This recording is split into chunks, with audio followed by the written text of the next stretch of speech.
ఈ మధ్య కాలంలోనే ఆశ్చర్యం కలిగించే విషయాలు తీసుకున్నాం. ఈనాడులో ఒక కథ చూసినాం. సెకీ ఒప్పందానికి సన్మానం జరిగింది అని చెప్పి నా ఫోటో పెట్టి, సీఎండీని తొలగిస్తూ కేంద్రం ఆకస్మిక నిర్ణయం, జగన్ ప్రభుత్వంతో ఒప్పందంపై వచ్చిన ఆరోపణలే పరోక్ష కారణం అని చెప్పి ఈనాడు రాస్తుంది. నిజంగా ఈ వార్త చూసిన తర్వాత ఈనాడు అనే పేపర్ టాయిలెట్ పేపర్ కి ఎక్కువ, టిష్యూ పేపర్ కు తక్కువ.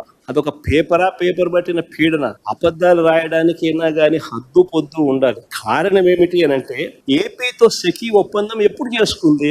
1 డిసెంబర్ 2021. ఈ సెకీ ఎవరైతే తీసేశారో, ఇప్పుడు కేంద్ర ప్రభుత్వం ఎవరినైతే సెకీ చైర్మన్ గా ఉన్న వ్యక్తిని తీసేశారో, ఆ సెకీ చైర్మన్ ఎప్పుడు నియామకం అయ్యాడు సెకీ చైర్మన్ గా అంటే, అది కూడా పక్కనే ఉంది. ఒకసారి చూడండి. 13th జూన్ 2023 ఈ రామేశ్వర్ ప్రసాద్ గుప్తా అనే వ్యక్తి, అప్పుడు ఈ మనిషి ఎక్కడ ఉన్నాడో కూడా తెలియదు, అసలు డిపార్ట్మెంట్ లో కూడా లేడు. దానికి దీనికి సంబంధమే. దున్నపోతు ఈనిందనంటే దూడను కట్టేసేయండి సార్.